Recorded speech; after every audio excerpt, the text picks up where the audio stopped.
here. Let me clear my throat here. There we go. Glad you guys didn't hear that.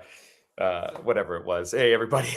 I'm Nick Valencia, host of Nick Valencia Live. It's Thursday. What's today's date? February 19th. And this is the latest episode of Nick Valencia Live. Thank you so much for joining us here. And for those of you guys who were on the virtual press conference that we just wrapped up with Congressman Jimmy Gomez, of course, you guys are familiar with Congressman Gomez. I know a lot of you guys watch from Los Angeles, and so he is your representative. And what Congressman Gomez is working on right now is something that he talked about here when he was a first guest here several months ago. It was a bill that he was proposing that then didn't have any co-sponsors and now has dozens of them, called Housing Over Hate. And what it would do is effectively take that $175 billion slush fund that the president has appropriated for ICE and Border Patrol and reappropriate that into public housing. Affordable housing is a big issue here in the country. And you can make the argument that people here in America aren't really citizens, they're more commodities. And nothing really showcases that more than our housing market and our housing situation. Once you can't pay for where you live, you're out on the streets and you're just a product like everybody else here, especially when it comes to the immigration system. We see that happening time and time again. We have a big story coming up here. I don't want to get ahead of myself, but when those videos end, we never really understand what happens to people. We have a guest from a video that you guys saw back in December that was viral out of Elgin, Illinois. We'll get to that in just a second, but just to pick up where we left off here on Congressman Gomez, is anything going to be a silver bullet to solve what we're seeing out there on the streets? No, probably not.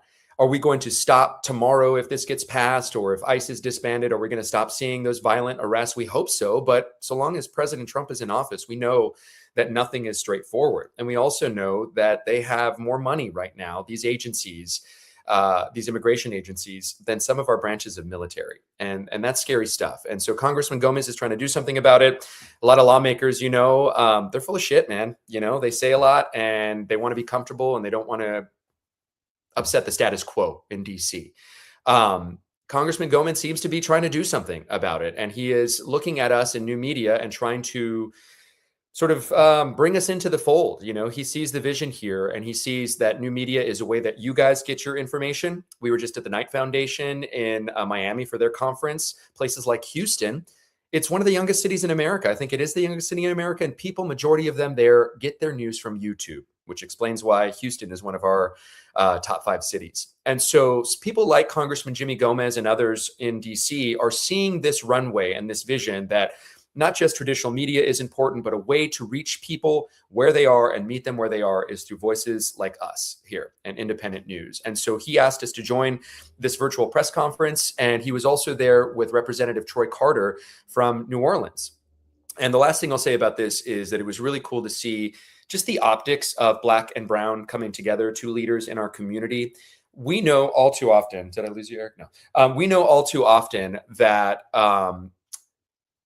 this country struggles from a disease of individualism, and you don't really think that it's your problem until it is. And so living in Atlanta around a community, this is like Black Mecca for African Americans, much like I equate it to what Latinos have in Los Angeles. And I just don't see the same kind of energy that I see in Los Angeles or in other areas that I do here in Atlanta. I didn't.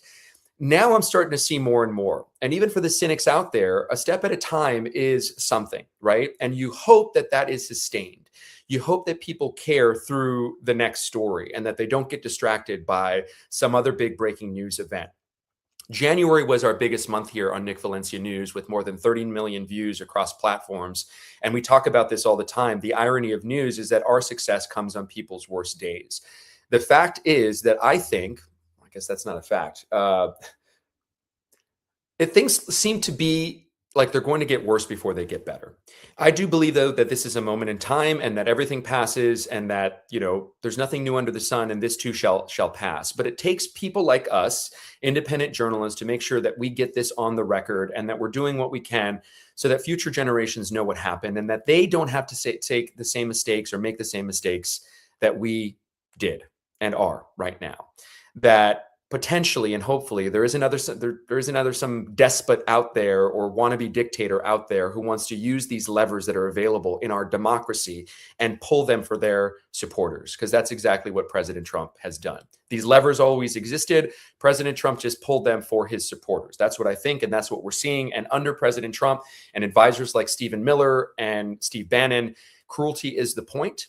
They want to put ICE agents out there in the polls. You have people like Nick Fuentes, who are further right even than Trump and his orbit, who are saying don't vote in the midterms because we want the Republican Party to collapse. There is so much happening right now in our society. And if you think it's moving fast, it's because it is.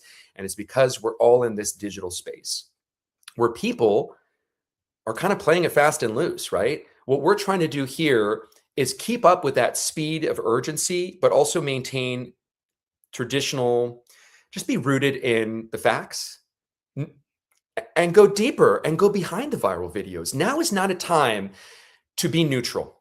Now is a time to be truthful. And that's one of the things that we talked about with our next guest. This is a pre-recorded interview, something that we filmed a couple of days ago, but we never see what happens to people after those viral videos end.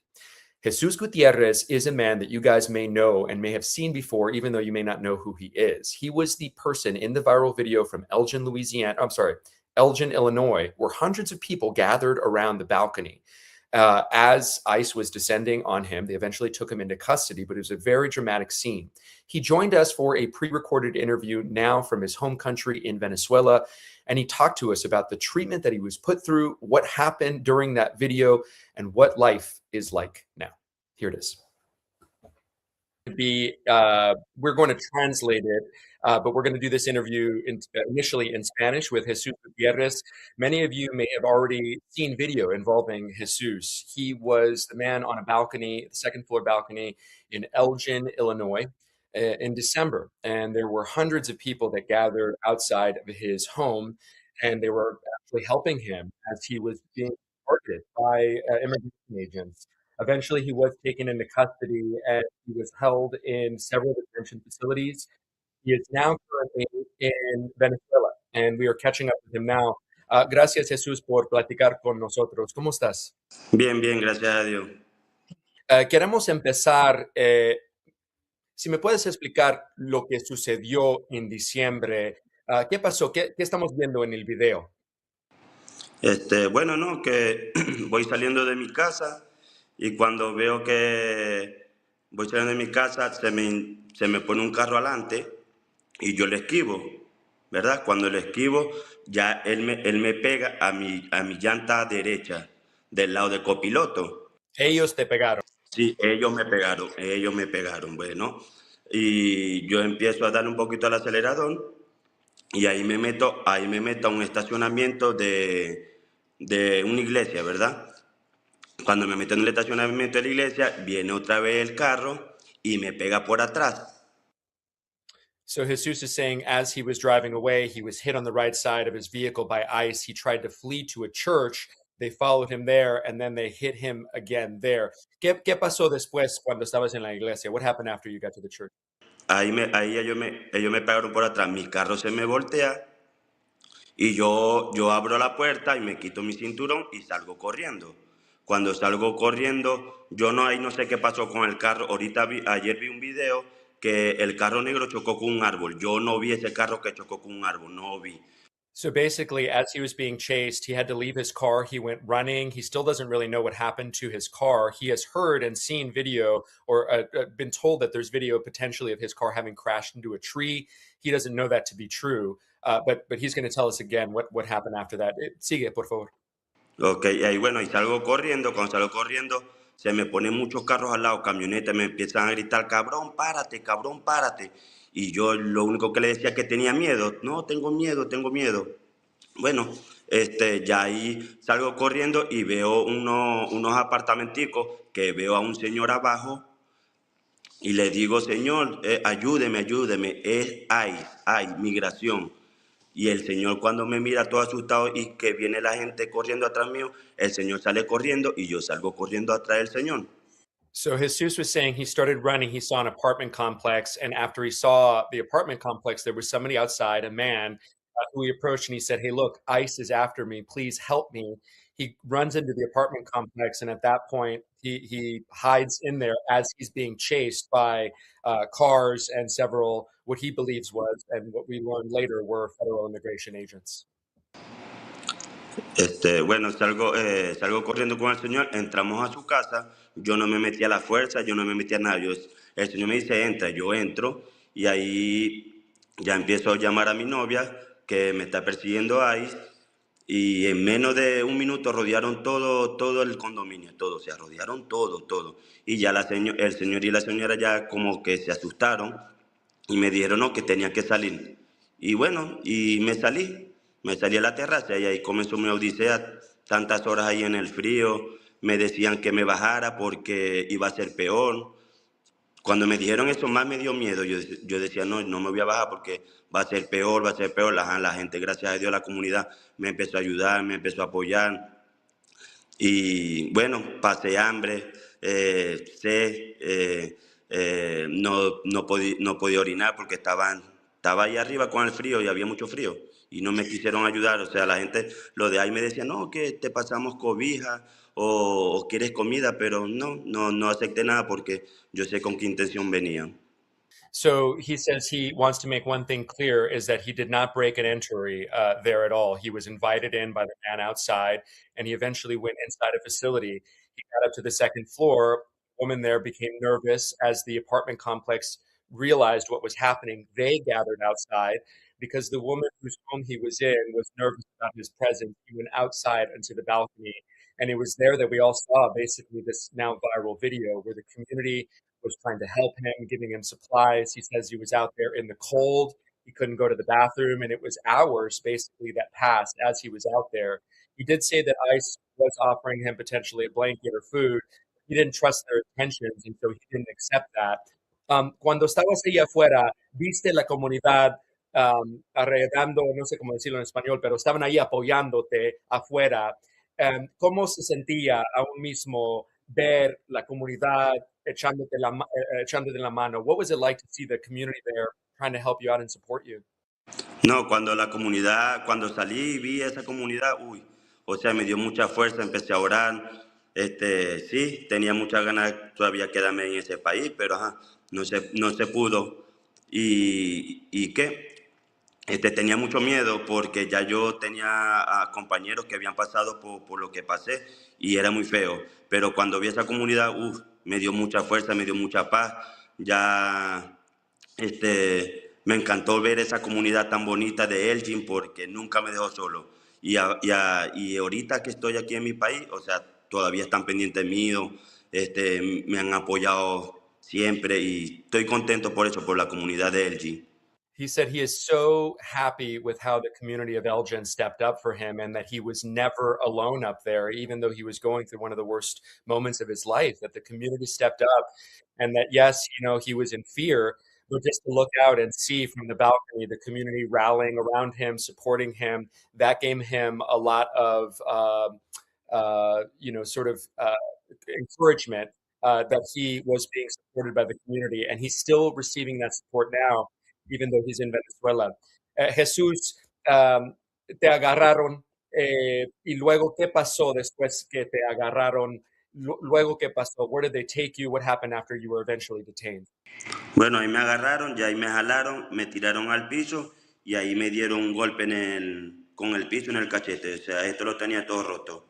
He said he was hit in the cheek. He was assaulted, and he had all of his right side of his cheek red from the injury after he was taken into custody.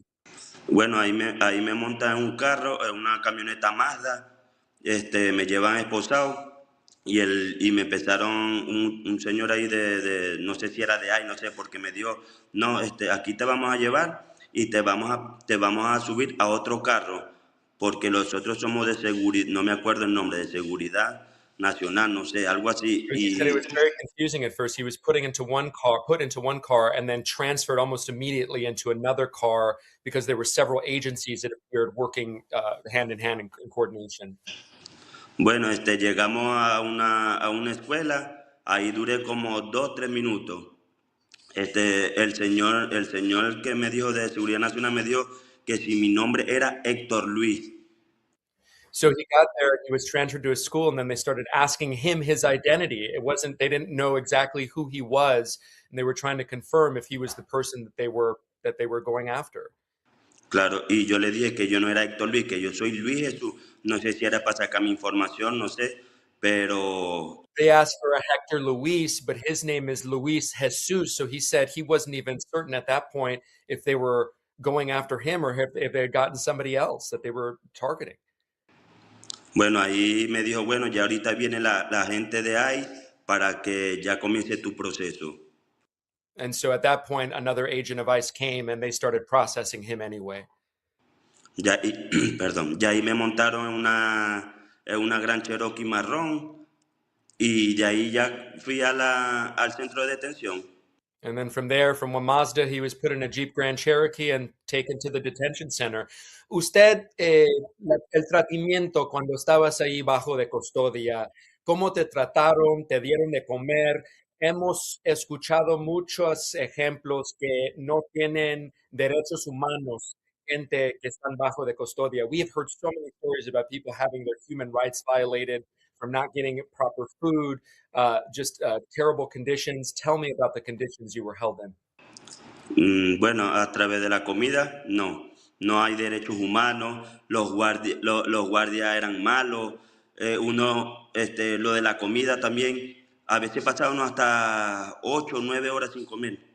So sometimes he would go 8, 9 hours, and he said, as far as nutrition, the food was barely food at all, and he would go up to 8 to 9 hours without food, and the conditions that he was held in were just miserable. ¿Me puedes dar detalles o un ejemplo sobre lo más malo que fue en tu experiencia? Can you give me an example, or maybe an example of how bad it was there inside? Lo más malo de mi experiencia fue lo de la comida, yo sufro de mi vesícula, lo de la medicina fue horrible. Mi encierro también fue horrible porque nunca había estado encerrado, no tengo delito, no tengo crímenes para hacer esa injusticia conmigo. He says he's never been in trouble with the law. He doesn't have a criminal record. He's never been in custody before. So it wasn't just the food that was an issue. It was just psychologically being in custody, knowing that he wasn't a criminal, but he was being held and treated like one anyway. Había muchos tipos similares, mucha gente, muchos hombres que no tenían, no eran criminales. Explícame de la gente, tus colegas o tus amigos ahí adentro. What was it like, your peers that were there inside? Were they also not criminals? Tell me a little bit about who you were inside with. Sí, había muchas personas que no tenían ningún crimen, ningún delito como yo, o sea, no teníamos ningún crimen ni delito, ni un DUI, ni una multa, o sea, nada. Había gente hasta que tenían ya por cumplirse su residencia y también la tenían ahí injustamente, porque ahí está agarrando a todo el mundo, sin delito, con delito, como sea. He said they're going after everyone, and there was people inside, many of them who had no criminal records, just like him, not a DUI. They didn't even have a ticket. I mean, they'd say things like they don't even have a jaywalking ticket. They've never been in trouble in their lives, and that's the majority of the people that he was around. Y el tratamiento, te trataron como criminales y te dijeron groserías. I mean, explícame un poquito más del tratamiento, because we've heard a lot of things about guards speaking negatively and condescendingly to inmates. Tell me a little bit more about the treatment that you experienced. Sí, ya solamente con el simple hecho de meterme a una cárcel, sí, nos trataban mal porque le decíamos a los guardias de seguridad de ahí que nos ayudaran, o sea, con las medicinas, con los medicamentos, con la comida y eso, y nos decían que no, o sea, eran como racistas. Había muchas personas racistas ahí, por los latinos, había muchas personas racistas, pero uno no podía hacer nada ahí porque ellos eran los que mandaban ahí y nada, a veces nos encerraban injustamente, a veces durábamos hasta 2 días sin salir, sin bañarnos, sin cepillarnos, porque no nos querían dejar salir por simple hecho por ser latino. He said there was so much racism that he experienced there, racism against Latinos, that he would go up to 2 days without showering. He couldn't even comb his hair. And it was shocking to him to just see how much persecution and racism there was against Latinos. He also said, and I failed to mention in his last answer, that getting medicine or even just getting basic medical care was difficult. And we've also heard that from other people in previous interviews. Jesús, ahora estás en Venezuela, ya has regresado a tu país. ¿Has pensado en tus experiencias y qué piensas en lo que fuiste, la persecución, la experiencia de esto? ¿Me puedes explicar cómo te ha afectado aún mismo? Can you tell me how it's affected you psychologically? You're now back in Venezuela. Just thinking about the treatment that you've been through in the United States, if you could just tell me, can you believe it? Bueno, sobre mi experiencia en Estados Unidos fue difícil. Tengo problemas, ahorita tengo problemas psicológicos porque lo que me pasó fue feo, lo que viví en esa cárcel fue feo. Como les digo, nunca había estado encerrado ni en mi país, no tengo ningún crimen ni en mi país, no tengo ningún delito. Bueno, gracias a Dios ahorita llegué a mi país, estoy tranquilo, pero psicológicamente sí me ha afectado mucho lo que viví en ese encierro. He said physically he's okay, but psychologically he's not doing well. And he wants to reiterate that he's never even been in trouble in his own country.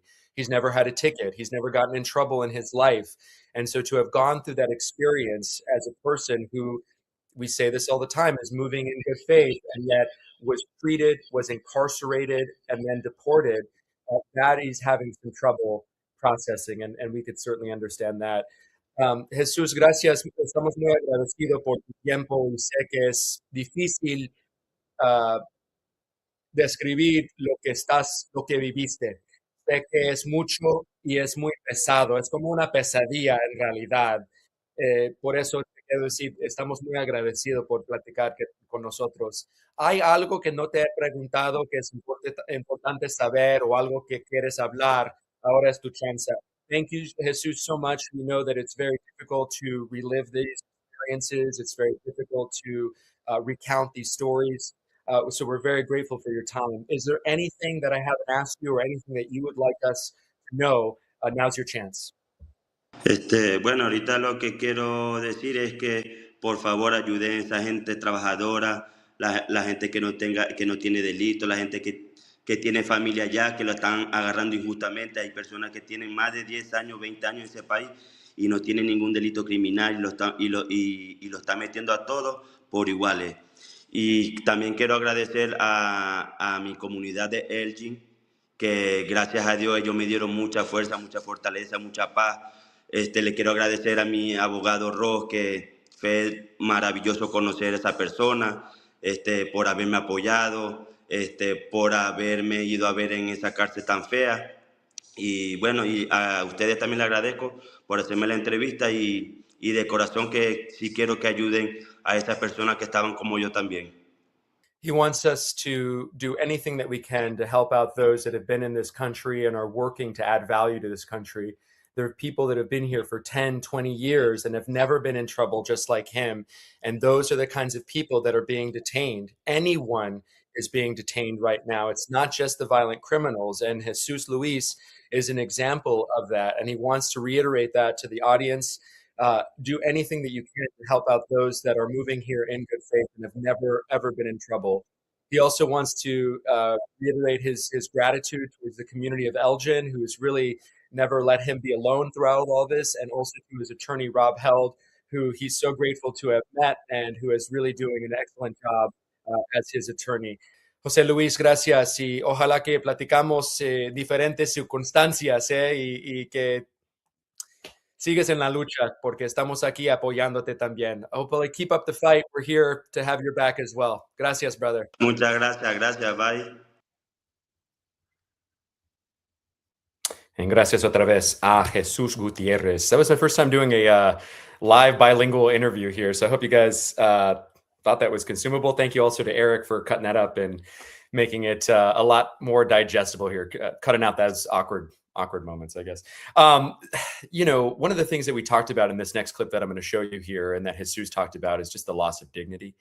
It's something that I've seen a lot in the years that I've covered migrants and the border. It's something that I saw really blatantly in a migrant refugee camp in Matamoros, Mexico during the Return to Mexico policy. And I'll never forget an elderly woman, and she wasn't too old, but she was a señora, and she was washing her clothes in the same filthy, dirty Rio Grande water that they were bathing in and getting sick from. And I asked her, what are you doing here? Why are you washing your clothes in this dirty water? And I remember her telling me, what are we supposed to do? We have to have some sort of dignity, don't we? And it was just her process of trying to train her mind or psychologically believe that she wasn't in a terrible situation that she was in. And, dignity is something that is lost and something that we don't talk about enough with when it comes to immigration. Something that I didn't even consider is what Liam's father was going through and what Representative Joaquin Castro told us when we visited him in his office in Washington, D.C., is that, we all know, for those parents of us out there, that we don't get scared.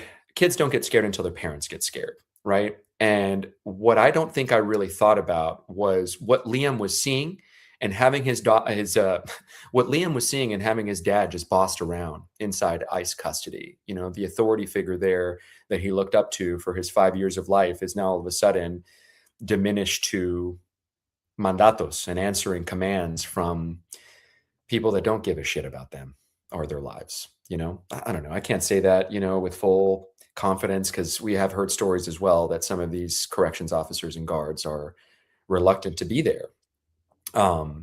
We heard that from Angela De La Valle, whose husband, Carlos De La Valle, has been in custody since mid-August and transferred to 16 different facilities. It's just crazy. And the loss of dignity is, one of the things that we don't talk about enough. But in this interview here, it's something that we focused on with Representative Joaquin Castro. We caught up with him about a week after he left the Dili Detention Center, which is where 5-year-old Liam Conejo Ramos was held. And it was clear, and you'll see it too in this interview, that Representative Castro saw some things that he wish he hadn't. Struggling as a parent, trying to deal with this and be a journalist, and also know that I'm trying to protect the innocence of my children. We're in the nation's capital to meet with Representative Joaquin Castro to talk about life, children, and what he did to get Liam Conejo Ramos out of custody. The first time that you saw Liam's eyes and that you looked in his eyes, what was that like as a dad?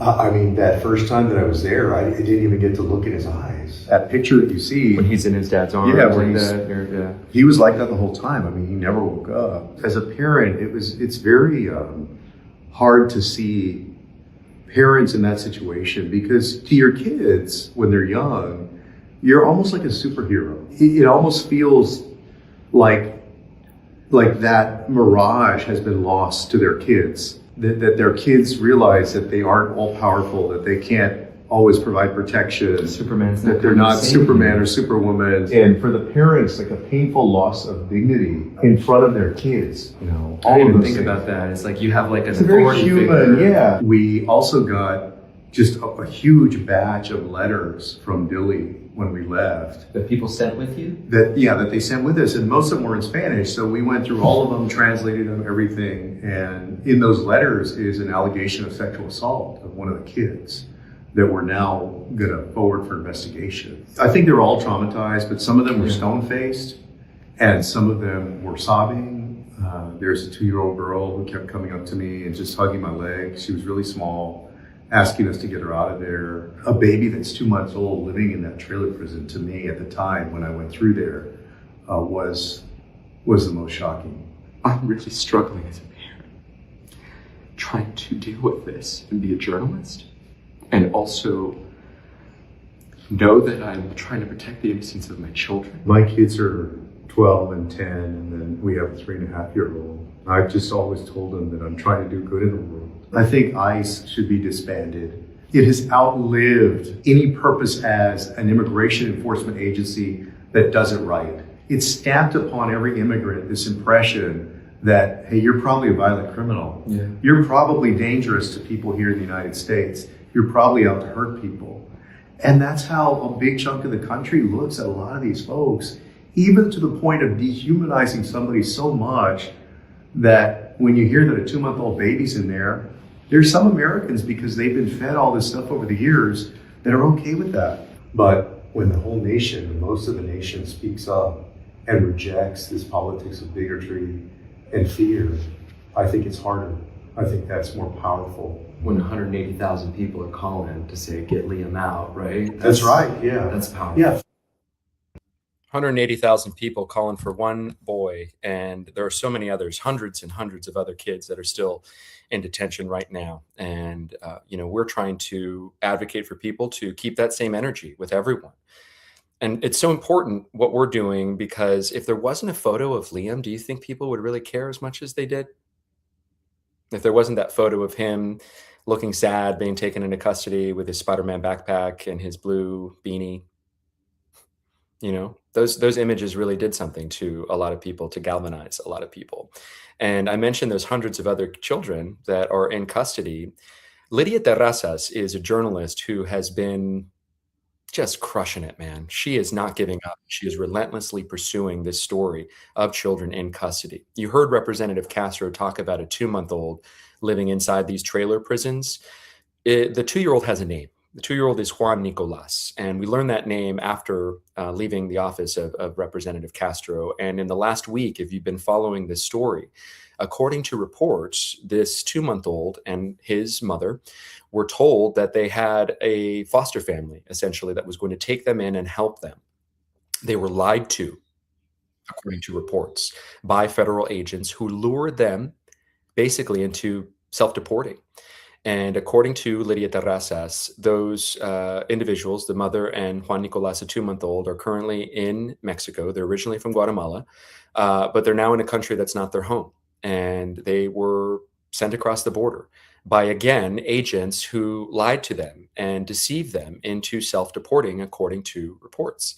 We do want to encourage you to go check out what Lydia Terrazas is doing. She is a phenomenal journalist. I don't know her very well, but I've been following her work, and I think she is doing just exactly what needs to be done as a journalist. Is what we did in legacy media was drive-by news, man. We focused on a story and then we forgot about it, and we moved on to the next shiny object. And what we're doing here, and what people like Lydia and other independent journalists are doing, is saying a lot about a little and not forgetting a story, reminding you, because that's our job. We've talked a lot about Liam, but look at this 2-month-old, Juan Nicolas. Look at all these other children who have names as well, who we don't know their names as well, but they're out there in the same conditions. And so it was so important for us to showcase that story that we did with Representative Castro to, really emphasize and underscore the loss of dignity for these families. And it's nothing new. This is something that we have seen in history.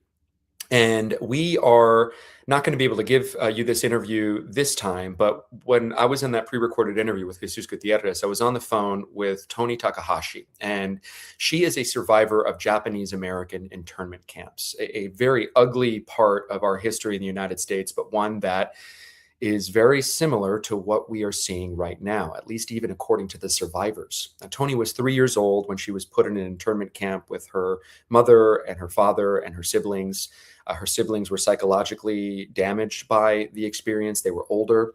And in full disclosure, her youngest sibling is a family friend of ours. So this is how I know the story. I know it to be true. And we wanted to bring that to you. Toni's a little older. She is having some technical problems. She was having some trouble clicking the link on her phone. We're going to work through all of that with her so we could bring you that story, because I think it is so important for us to be the people that help remind you about what happened in the history of this country. This is part of the reason that I love having Eric with me, is because he is a student of history, and he is somebody who really understands what has happened before and how we got here today. And what has happened before in this country is that Japanese Americans during World War II were basically put in the equivalent of concentration camps. And they were interned in America on US soil, and they were treated like animals. I'm sure Eric can tell me how it all ended, but eventually it did all end, and Japanese Americans were given remittances for the experience that they were put through by our federal government. This was a policy. This was a matter of law that Japanese Americans in this country were put through those experiences. And I am sure if you polled people back then, there was people that were as ugly as it is now and easy to say that it is wrong now. I'm sure that there were people who were saying, fuck, It's right. We should, yes, these Japanese Americans, we have no idea who they are. They could be spies for the Japanese, and we have to do this, and this is the law. Legality is not morality, and we continue to tell you guys that here. I know that there are people that criticize what we do and think that what we do is wrong, but I am so morally clear about what we're doing that I am okay to wade through these waters filled with people hating on us, to take my family off the internet because people want to hurt us or do wrong to us. It is important for us to step up because sooner or later, every single individual in this country is going to have to step up in their own way. And that's, I think, probably what it's going to take because we suffer from this disease of individualism. Thank you guys for watching here. Eric, is there anything else that we should talk about? Anything else that we should mention? No? Okay. Yeah, you saw those regular people stand up for Jesus. Thank you, Eric, for saying that. You saw the community stand up for Jesus Gutierrez. You saw state lawmakers out there. You saw community organizers, kids out there with their parents. That's what we need right now, man. That's what we need. For the look ahead, if we're planning ahead, guys, it's going to be a very, very busy February and March. I am on the road again, back on the road, starting on Saturday, right? Day after tomorrow. I'm flying in with Rob Held, the attorney for the man that you just heard from, Jesus Gutierrez, who is flying me from Atlanta to El Paso to pick up stories there on the border. Rob Held put out an all call that you might have seen on his social media saying that he has a private jet and he is willing to transport people there. Tier 1 is people who are dealing with this deportation, directly impacted. Tier 2, clergy, independent journalists. Tier 3, other lawyers. I sent him a message. He said, when can I pick you up? And this is the kind of things that are happening to us, people stepping up and offering us support so we can be of service to you guys. And so on Saturday, I'll be landing in El Paso, where one of the first stories I'll do will be on Walmart quietly building the surveillance state here that is being used by ICE. I don't want to give away too much of our reporting. We have a report coming out and we're waiting right now. Walmart's on the clock. I heard from them last night, but they are supposed to give me a statement by the end of business today. Big breaking news exclusive that you'll see here only on Nick Valencia News. We'll put it out this weekend. So I'll be going to Walmart, the same Walmart there on Gateway where the racist mass shooting happened, where that man was targeting Latinos in 2019, killing 23 people and injuring dozens others. And there are other stories that we're going to pick up there because we never hear what's going on the border. Border Patrol isn't even on the border, man. They're in our American cities and they're not on the border, it seems. So I'm going to go down there, return to kind of effectively my roots here and reporting roots and go down there and see what other stories we can pick up. We have talked to some people there, have some ideas about what we're going to do. We're going to be going into Segundo Barrio, which is the oldest part of El Paso, right there on the border, U.S.-Mexico border, where you always see migrants walking across those open fields. Hoping we're going to talk to some people. We will then... and get some good food as well. Yeah, exactly, Eric. We're going to get some good food here. Additionally, we are, shout out to L&J Cafe, by the way, L&J Cafe. I'm accepting advertisements and sponsorships if you want. But we are, after El Paso, going to be flying to Mexico City, where on February 25th, we will be part of a Reuters symposium on new media, talking about our role here and what we're doing with independent media. In March, I'll be back in Los Angeles, where I reached out to Memo Torres yesterday. Memo, if you're watching this, or anyone at LA Taco, I'm trying to do an in-person event. We want to coordinate an in-person event. Eric and I are working together on putting together people in person, because as the internet becomes more and more full of shit and bots, and as what we see, we're told is not real, sometimes it is real and we don't know what to decipher. I think the currency, the true currency of new media is going to be being able to get people actually physically together in a room. That's real. You know, what we're doing here is real. So we're going to try to put an in-person event together in Los Angeles so we can meet some of you guys. We can meet some of you and talk to you guys, and you could introduce yourselves to our network, and, you know, we could build and grow from there, because the only thing stronger than fear is hope and fellowship and community. And that's what we hope to do. So some busy things coming up on the agenda and the calendar, but we are still out there, and we're going to get back out there on the road. Enough talking about ourselves, man. Enough doing these fucking conferences and shit. We need to get back to reporting. That is what we're here for. That's what you guys need. You guys need truth. You don't need neutrality. You need honesty. And that is what we give here. And that's why we say, help us make truth go viral. And remember, guys, we still got the swag out there. These shirts are selling. We still got some shirts. They're comfortable. They're so soft. That's all I got to say. Today was a good show. Thank you guys for watching. Thank you guys for sticking around. As always, thank you for helping us make truth go viral. Thank you to my wife. Thank you to my executive producer, Eric. And thank you guys to all of you. Hope you guys have a great day on purpose.